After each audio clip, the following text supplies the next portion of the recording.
In this episode of the Leverage Podcast, marketing guru Dean Jackson fills us in on his secrets to creating simple and easy marketing strategies to help you make the most of your marketing efforts. Welcome back to the Leverage Podcast. I'm Nick Sonnenberg, and today we have a very special guest, the one and only Dean Jackson. Wow. Yeah, I know. I am really honored to be interviewing you. So, Dean, for most of you, does not need an introduction. Most notably, Dean, you were you are credited for creating the Squeeze page. Is that right? That's right. Yeah, imagine that. Marketing guru, inventor of the Squeeze page. You are the host yourself of many podcasts, just to name a few: More Cheese, Less Whisker, The Joy of Procrastination with our friend Dan Sullivan, right? And then that's right. I Love Marketing with our friend Joe Polish. That's right.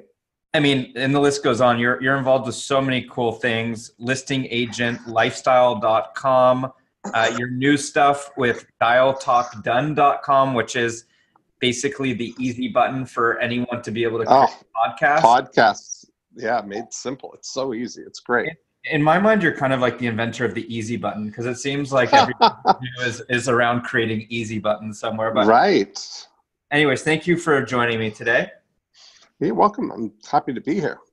So Dean and I were just randomly, we were in Phoenix together for Joe Polish's Genius Network event, and we were both giving talks, and then we were both at Brian Kurtz's Titans event in Miami. So I've gotten the pleasure of hanging out with you a lot the last couple of weeks. That's true, isn't it? The most we've ever hung out. Yeah. Yeah, no, it was a lot of fun. So I have to say, and I even said this to Joe, I said, it's one thing to be like a marketing guru, which you are, but you're a very clear thinker, and you can tell, and I appreciate in the way that you talk, you're a master of what you do, because it's very simple and clear the way you explain things. So I just wanted to acknowledge that. There's some people where you can't really follow some of the strategies, and you're the logic or whatever. Yeah, the logic, the strategies. But I mean, you really can articulate things in a very clear way. I appreciate that. Thank you. So what are you up to these days? Maybe you could just share that really quick. Well, so much, everything that I do is all kind of centered under our organizational purpose of helping entrepreneurs make more money. So that gives me a long and wide runway to really explore a lot of different things. And so I've been centered and focused on marketing for a lot of years, and because it's really the pathway to making more money, and so many things that you can do for a business to help them find that money. And I've been really passionate about really simplifying things, because I've been working with entrepreneurs long enough to know that the more complex things are, the less likely that they're actually going to do anything. And also, the simpler that they are, the more likely they are to do something. And so I have been really focused on finding the simplest way to get the greatest amount of results without them having to really do anything. That's always my favorite thing. If I can figure out a way to be able to do something for someone and them just get the result, that's the biggest win. Because then you have 100%, almost 100% of people who are willing to do nothing to get a result. Yeah, I'm one of them. If you could point me in that direction, yeah, I do that all day long. And you notice, it's only on reflection when you look back at it and you see a pattern. If you look at what my contributions, if we'll call them that, to the marketing world, starting with the single purpose landing page, right, with only one option of leaving your name and your email address, which I was using it. I didn't name it Squeeze page, but that's the the idea was that I took away everything except the ability for people to leave their name, or the option for people to leave their name and their email, and it got the highest response rates. And then I look through, and the other things that I've contributed, like the 9-word email that revives dead leads, that, the simplest thing, 9 words to send to people who have come to your website and not bought, or who inquired 60 or 90 days ago or more, and just sending them a quick email saying, hey, John, are you still looking for a house in Georgetown? Or are you still looking for a yacht? Or whatever it is that they inquired about, as the simplest way to re-engage and convert leads. And then you look at things like the 90-minute book, of really getting to the simplest things that get the best result. I've been a big fan of of Pareto and the 80-20, and you look at that, the sort of complementary idea to that is the 80% approach, that in most situations, 80% effort is where it all happens. You get the big, you can get that big win with very little effort compared to what most people are doing. And I can speak from experience. I followed your 9-word email suggestion, and what I like about it, it's just so simple. It cuts through the noise of all these newsletters and other marketing emails that are coming in, because it feels like your mom is writing you an email. Mm-hmm. It feels very personal, and we did it around the holidays, and so sold like $100,000 worth of leverage services in like a 3-day period. Yeah. A 9-word email. You're welcome. Yeah, no. Yeah, that's great. Yeah, you should probably get like some kickback for that or something. I was just going to say something, My standard licensing agreement with that is that I get half of everything to the right of the decimal point. Yeah. So we'll just do the calculations on that after. Yeah. Well, I mean, it still wouldn't be great, but a little better would be like half to everything to the right of the last comma on the right. Ah, there you go. Okay. So at least you're getting like $500, but something. So that is, part of the reason for that. The reason, those emails that I say is that I had a realization that people read their email alone, and they don't know or care that they're on a list. They don't have any context for that. And, when you look at it, your inbox, you've got the one inbox, and there's not a deliverability problem, with email. That's not the issue. Your mom gets 100% open rate on her emails. And it's because she's sharing the same inbox, still going to you, but it's because the emails that are coming from her appear and are, in most cases, only meant for you. And so I've been having a lot of fun with people looking in their inbox, and looking for the last email that was only for them, and noticing how different the email is, noticing how different the subject line is than the emails directly above and below it from marketers. I'd say like marketers are treating the subject line like it's a headline, and they're trying to convince you or trick you into opening the email. And your mom and your friends, it's as if they've got a label maker, and they're, typing out what the label would be on the email if you were going to print it out and file it away so that you know what the contents are. And it's pretty funny. It never fails when you look at emails from your friends and the personal emails that are only for you. They're almost always just overtly clear, utilitarian, charge neutral subject lines.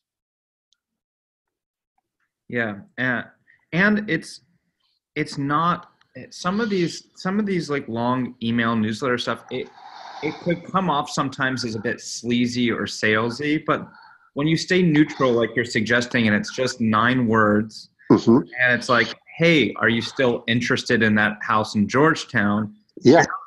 It's not too pushy. You're just asking a legitimate question and re-engaging them in a very organic way. Right. I mean, also, maybe you could talk really quickly about your super PS at the bottom, because that also is a great tactic. That's a very subtle, like non-sleazy. Yeah. Yeah, I call that the super signature. And, the thing is that I look at everything in 2 time frames as far as lead conversion goes. It's either now or it's not now. And I just want to make sure that whenever it flips to now, that somebody has the opportunity to get the help that they want. And so I end every email with an opportunity for people to take the next step. And I want them to be crystal clear on what it is that they need to do. So I always send, content emails. They're always valuable articles or podcasts or whatever we're sending. And then I'll end the email after the PS and say, plus, whenever you're ready, here are 4 ways I can help you grow your business today. Or here are 4 ways we can help you find a home. Or 4 ways we can help you sell your home. And whatever whatever would be appropriate for you. And then we just list the next step offers for people. Every single email has that opportunity for them to take action. And that's exactly what they do. I mean, every week you send it out, different people are reaching the point where it is now. And once it is, they know how now to take action, rather than saying, like, I don't follow the send 2 pieces of purely content with no commercial offer or no intent, and then send 1 email that is a sales email. I don't. It's not. I don't follow that. I do all valuable and always leading to the next step. So let's just kind of go off of that, but what is the future of marketing in your opinion? And do you feel that consumers now are starting to get a bit more educated to some of these sales and marketing tactics, and they kind of are knowing what to expect, and that's starting to I think that we're definitely moving more and more and more towards a instant on demand. I mean, you look at everything in our lives has gotten to the point where we, it almost used to be a joke, right? That we would say, people want what they want. We want all the songs. We want them all available in any format, whenever we want, like being very demanding in a way, right? But that's ultimately what we have right now, is you basically included with your Amazon Prime is Music Unlimited, that you basically have every song ever written available for free on any device at any time, conjured with your voice. Alexa, play whatever. And that's a magic thing. So I think that we're getting now, and if anything you can do to help people get to a point where they can just push a button and get the result that you offer, that's the winning track. That's where excuse me, that's where we're headed, Bless and that's where we're that's where you really thrive in a way, right? Like you're uniquely positioned in that world that if somebody needs help to do something, to grow, or to move forward, that they can tap into a on-demand, scalable workforce that can meet whatever temporary, short-term, or growth need that somebody has, right? I mean, that's the idea with leverage. I guess what Yeah. we have in common is we both like easy buttons. Yes. Well, that's the truth. And I mean, so the thing is about the where it comes down to it is, the opportunity is that you're on the execution side, in that you've got the ability. People are bringing their own, need or desires to you, and you're able to help them execute those. But where I think the big win for you might be is using that ability that you have, the execution ability, but also packaging it with IP that is ideas, intellectual property, algorithms that produce a result, and being able to sell the result as opposed to the execution as an expense, Right. So it's kind of like, we will give you a one-page report of a competitive analysis of all your competitors in terms of SEO ranking, all those other things, and how we do that, how we build that report doesn't really matter. You just get that report. Right. And that's kind of that's what I kind of go towards, right? Like you mentioned, the dialtalkdone.com is the way I do my podcasts is, for me as the podcast host, the creator, the most valuable and only valuable thing about the podcast is whatever I say on the podcast, and whoever I'm with, whatever they say, right? That's the valuable creative part of it. But everything from the moment we hang up the phone, I've added the value that I can add to a podcast. And that's really, every other thing can be done by other people. And that's where you really have this neat opportunity, is not to not really focus on the infinite possibilities of what you could do, or helping somebody set up SOPs or whatever. It's almost like making the SOPs unnecessary because you're just focused on the above the line outcome. Mm-hmm. Right? So the outcome for me for the podcast is that I just dial the phone, I talk to whoever I'm doing the podcast with, and I hang up. And that sets this whole, I couldn't tell you what the process is because I don't care. I'm not involved in that part of it, right? I just know that that's going to show up on iTunes, and it's going to have my intro and outro attached to it, and it's going to get transcribed, and that transcript is going to go to a writer who's going to take the main concepts out of it and create some 300 to 500 word emails that we get to send out 3 times a week. And that's going to include my super signature, and people are going to buy stuff. And that's really all driven by me talking on the phone for an hour. Yeah. And that's the part that's all I do. That's the thing, is I want people to understand where that valuable part is, right? Like, it's not adding value for me to do or be involved in any of the process other than talking. Yeah. Yeah. You don't care how the sausage is made. You just right. And that's what I don't think most entrepreneurs don't. Yep. And the only reason they do at all is because they don't know, they want to keep their hand on the wheel kind of thing, because nobody's assuring them that everything is just gonna happen. Keep them focused on the outcome rather than the process. Yeah. So in your view, the future of marketing is going to involve some way, shape, or form more stuff with Alexas and voice, and I think so.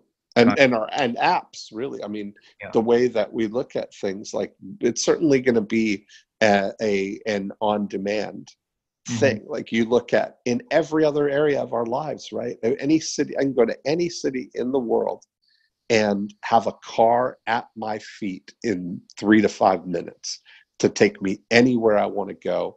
And I'm going to step out of the car and not have to deal with money or paying or currency exchange or anything. I'm just going to get the result, right? I want to go from point A to point B. I can have that car take me to somebody else's house that I can stay in for one night or 1 week or 1 month. Yeah. And that's the thing, where we're definitely, I talk about this with Dan Sullivan in our Joy of Procrastination podcast, that we're, as a society, we're completely migrating to Cloudlandia. We're living in the cloud. The cloud is the primary world now. And the real world, the mainland, is secondary. And all of the things, we're getting to the point where the big wins have been interfaces that allow us to organize things on the cloud to arrange things on the mainland. Like, it used to be that they would talk about the challenge of the last mile. Of things as far as delivery goes for everything. Well, we've evolved beyond that. Now, we've solved that because you can get basically any product that is made can be at your doorstep at the latest tomorrow morning, right, through Amazon. And now, everything that you can think of. I mean, you can get meals, all the proportions and all the stuff ready to cook meals that are already ready to cook. And I think kind of the next level of that is going to be, it's not going to be the last mile, it's the last 100 feet now, where there's going to be an opportunity for people to take things from the doorstep and prepare the meals for people, all of that kind of stuff. Interesting. Yeah, convenience. That's the thing. Yeah. No, it's very true. I mean, even with leverage, I was mentioning, like, we're looking at building an Alexa app so people could just speak to the Amazon Echo to start giving tasks and projects to us. I love that. Yeah. It's a good idea. The easy button. Uh-huh. So one story that I've heard you now share that I think would be great and interesting for the listeners to listen to is the MGM story that you shared in Miami, if you wouldn't mind. Oh, yeah. Yeah. So that's an interesting way, just an approach of looking at things, and I talk about this guy, Gamal Aziz, who was the general manager of the MGM Grand. He came over there from Bellagio, and now I think he's in Macau with Steve Wynn. But when he came, this article was written in 2006, but it had a big impact on me. Even to this day, it's like one of the most amazing concepts that I've heard. And so what he would do is he came into the MGM and he laid out all the components of the business, kind of separated them and looked at it from all the categories like gaming and restaurants and entertainment and the hotel and conventions and retail, all of the kind of line item categories that bring in revenue. And his approach in going through it was not to look for how can we make, incremental improvements in things, but he was looking for how high is high? That was his big thing, right? Is what's the most we could do in this particular situation? So he started out looking at the restaurants, for example, and they had a profitable $4 million restaurant that was doing $4 million a year in annual sales, and never a problem. It was profitable, and people loved it. You'd never look at it and say, oh, we got to do something about that. But he would sit in the entrance of the MGM Grand, and he would notice people leaving the hotel, getting into limos and taxis or cars, and saying, oh, where are you going? And they would say, oh, we're going to Spago, or we're going to Nobu, or they're going to some celebrity destination restaurant. And he knew that if they had a celebrity restaurant in the MGM Grand, which at the time, and may still be, was the biggest hotel in the world, 5,000 rooms. And he knew that they could probably be doing $8 million a year if they had a celebrity restaurant in the same amount of space. So he went into the board and laid out the case for this. But he looks at it, instead of saying this is what we could be doing, he looks at it and books that difference as a loss. And so he would say, we could be doing 8 million, we're doing 4 million, we're losing $4 million a year right now by not having a celebrity restaurant. And amazingly, they did it. And first year out, they partnered with Michael Mina, opened a restaurant called Nob Hill. And in the first year, they did $11 million in sales. And so that was the beginning of it. He did the same thing with the entertainment. They had a long running show that would be a staple of Las Vegas. It was called FX, and they were doing $28 million a year in ticket sales. And he knew that if they had a Cirque du Soleil show, that they could probably be doing $80 million in sales. So he looked at that as a $52 million loss by not having a Cirque du Soleil show. So he went back to the board, they ripped out the theater, partnered with Cirque du Soleil, and now they do $120 million a year in ticket sales for the Cirque du Soleil show. And, that all, of course, drives sales at the restaurant. And he went through and did that with all of the components. And so I always encourage people, to look at your business and start to say, well, how high is high, right? What could you be doing with one component or one element of your business? And what would you do if that was actually, you were losing that amount of money? It's an amazing mind exercise, to go through like that.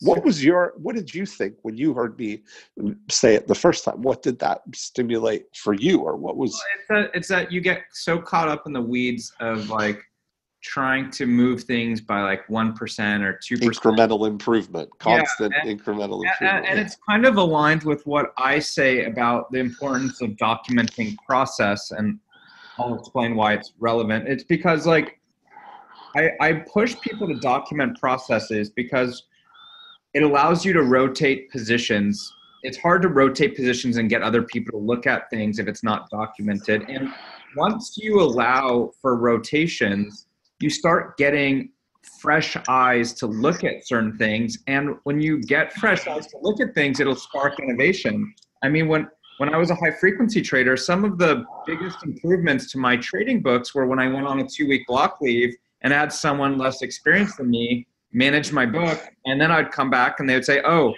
this didn't make sense. Or they'll ask me certain questions that I just wasn't thinking about or asking myself, because you get so wrapped up in the day to day, and it's hard for you to see something like kind of beyond like a 1 or a 5% type of improvement. You're not really looking at it more holistically from fresh eyes. Yeah, right. So that was interesting, where it's like, stop looking at like the 1 or 5%. Like, let's just completely reevaluate this thing. Yeah. And so that's pretty exciting. I mean, everybody that I share that with has a similar sort of awareness, because it's exciting when you start to look at it, but it's a good mental shift that you would definitely do something about one element if you were losing $4 million, because if you really were losing $4 million, you would light a fire under you.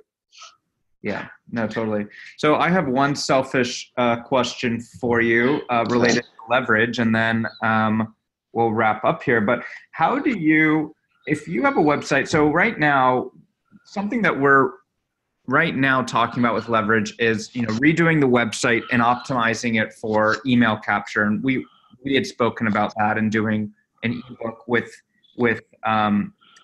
your company on the 90-minute book. Yeah.